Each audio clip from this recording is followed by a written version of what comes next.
All right, so anytime that I start doing videos about stats and you start getting into individual stats, people will say, well, what about the rookies? How are the rookies doing? Rookies, you can't just measure them by stats because if you look at rookie scoring leaders from one year to the next, honestly, the best rookies are very often not necessarily the top scoring rookie when you look back. You look back and you say, well, that guy actually turned out to be a really good two-way forward, and so he didn't get a lot of attention, but he should have. So here's what I'm going to do. I'm going to do a video on the 10 rookie stories that I think are worth looking at all the rookie class, and not caring as much about stats as about rookies that are doing pretty well and maybe we're not talking about them enough. So I've already got this list numbered in my book because to me it's pretty clear cut which stories I've found most interesting in watching these games. All right, so at number 10 from the Boston Bruins, Jakub Sporil. Sporil took him forever to come up, right? 2015 first round. Boston messes it up. They pick DeBrusque, they pick Sporil, and they pick Senyshyn. And so you pick those three guys. You leave Barzal on the table. You leave Connor on the table. Besser, right? The reality is that Sporil's had a pretty good start to the season. Offensively, he's never going to be like a top four defenseman for offense. However, solid defense, good first pass, and he has had some special teams time for Boston, and he's not costing them. So one thing you look for in a rookie is he making mistakes that could be actively costing the team in goals against, victories, this kind of thing. I haven't seen that with Sporil at all. And so while Boston gave up Chara and gave up Krug, and those are two huge pieces on that blue line, Sporil's part of the reason why it's worked so far. So, yeah. Next up, number 9, New Jersey's. I have to make sure I say this right, because I do tend to say it wrong. Yegor Sharangovich of the New Jersey Devils.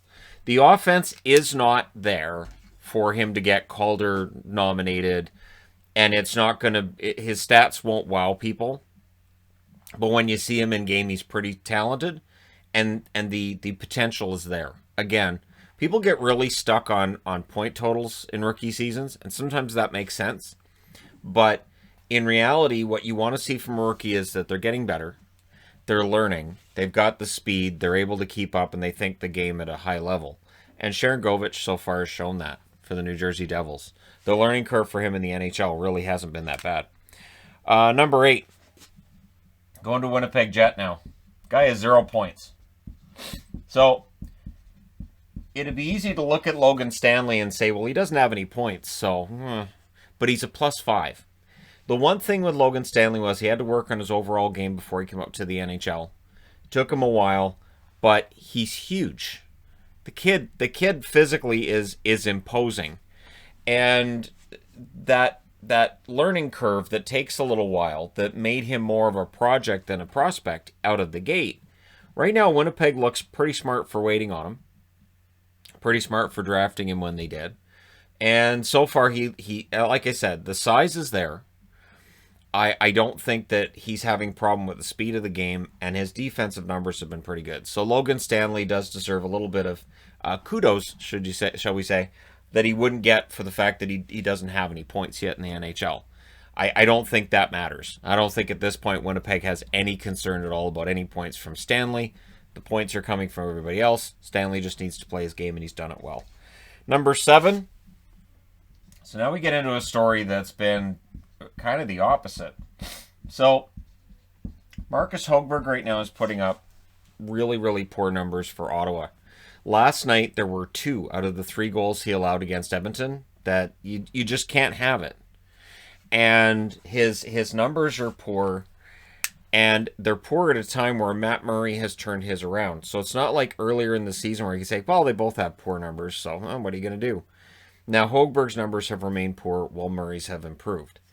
Hogberg is not 20, 21 years of age, and Hogberg wasn't seen as a blue-chip prospect in net. So the danger now for Hogberg is he's sitting at an .837 save percentage.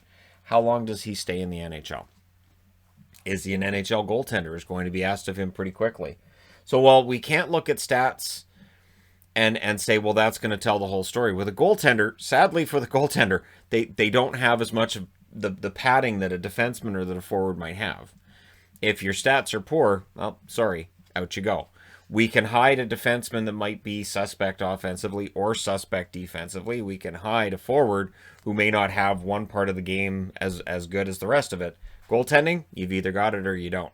So for Hogberg, it'll be interesting to see if he spends the whole season as Ottawa's backup, if they look for an upgrade, and what happens with the Senators from here. Number 6, another goaltender. There are a few goaltenders on this board. That's Jake Ottinger. Now, the interesting thing with Jake Ottinger is top prospect, right? The question's always, so when's the goaltender ready? Right? It's a question I've seen asked in Vancouver of Thatcher Demko, and we're seeing it in Dallas with Jake Ottinger. When's he ready? With Ottinger, it turns out he looks ready. And the more games he plays for Dallas, the more comfortable he seems to get. And so the Ben Bishop injury seems to have been a benefit to Ottinger and to his career. So for Dallas, if I'm Jim Nill right now, I feel a little more comfortable with, so what if Bishop gets hurt again, as he very frequently does? Well, we're okay. We've got Hudobin and Ottinger. What if this is Hudobin's last year? It's okay. We've got Jake Ottinger coming up. So Dallas, a team that's had a checkered past when it comes to developing goaltending prospects. I could go through a large list of goaltending prospects for Dallas. At some point, I'll do that. I've been meaning to do more of the goalie of the future. I call it like a goalie of the future curse or goalie of the future jinx.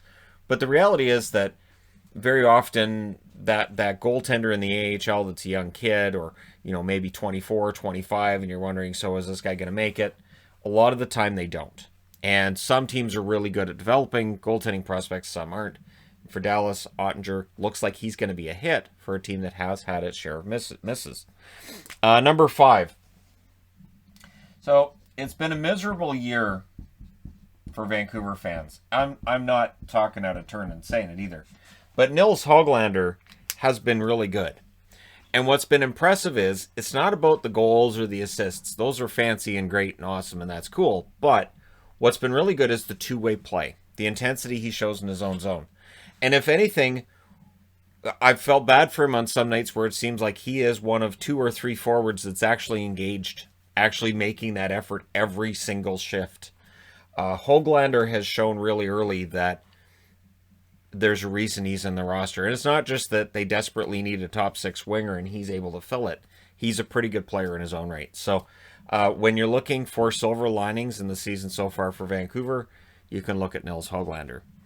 Number 4, another goalie.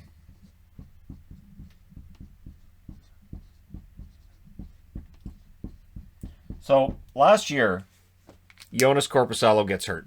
Elvis Merzlikins is thrusted into the spotlight, and many, myself included, figured, well, that's it. Columbus is going to fall out because the numbers that have been put up to that point by Elvis had been poor.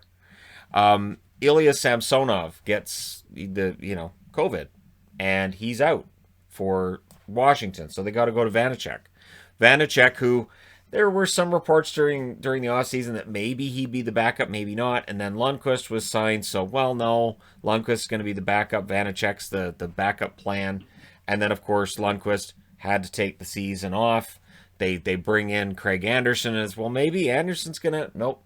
Vanacek, when given the opportunity, has proven he is a good goaltender. I don't know how far he can go with this, but so far he's been very good. And so it gives Washington a little more peace of mind. They now have 3 decent goaltending options, including Craig Anderson. And so the loss of Henrik Lundqvist, as tough as that is to take, and even still I think that's tough for them probably in the locker room, Vanacek has made that a lot easier. Up to number 3. Can't lose track now.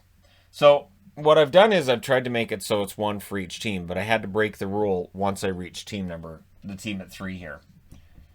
Because there's 2 different stories to be told with the same team. Alexis Lafreniere. Alexis Lafreniere this year can go to the AHL. The AHL transfer of not anybody under the age of 20, that doesn't exist this year. Because of the National Hockey League, dealing with the CHL being mostly shut down, we've seen the LA Kings send Quentin Byfield down to the AHL. And this may open the door to the idea that if you're a first rounder, maybe you would be eligible to be in the AHL rather than sending them back to juniors. Lafreniere has struggled for the Rangers. Early in the season, he was getting opportunities and not getting points. Then he gets that goal in overtime, and you're thinking, hey, maybe this is it. But now his play has just not taken that next step. His ice time started to drop. I think he could benefit from some time in the AHL.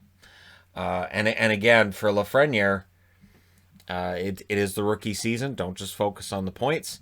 The concerning part for me isn't the points as much as he's not generating those opportunities now, and now he's bumping down the lineup. So we'll see how the rest of his season goes. The New York Rangers, kind of in that middle ground. They could end up contending for a top 4 spot in that division. They could end up being number 8 in that division. We'll see what happens. But at number 2 is a teammate of his who's also a rookie.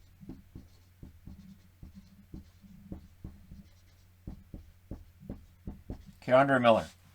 K'Andre Miller with the New York Rangers has been fantastic. He's playing like a veteran.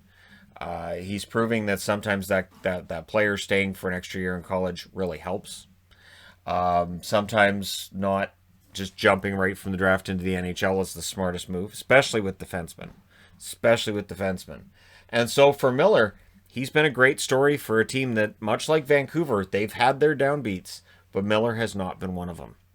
Miller has been consistently excellent on a blue line that already had Fox. And so you add him to Adam Fox and Ryan Lindgren, and you've got the nucleus of what could be a very good blue line for a long time. And, of course, Trouba's on that extended contract. So right there you've got a pretty decent nucleus for that blue line, which is why when I've seen tweets after, DeAngelo was being scratched of, oh, look at this lineup for the Rangers. Look at this blue line. And I'm looking at it and going, well, if you guys want to focus on the bottom 2, cool. But how about we focus on the guys that are playing really well like Miller? So I prefer to focus on the guys who are playing really well, and Miller's the story. Now, number 1, if you're a Chicago fan and you're going, well, which player does he have at number 1? The Chicago story is far more than one player. and far more than one rookie. P.S. Suter scores key goals, already has a hat trick to his name, and has proven he can play in the NHL. Also,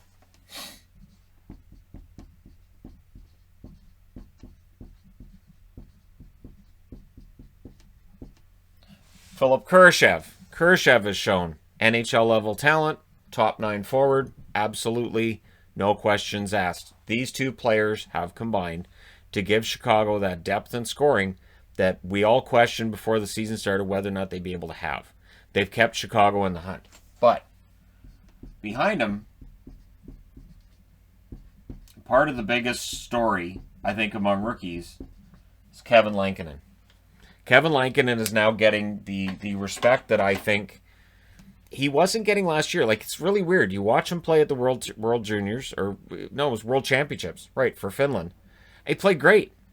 Coming out of that, a lot of people, myself included, saying, so Chicago going to give him a chance because their goaltending, Crawford's getting older, and nope.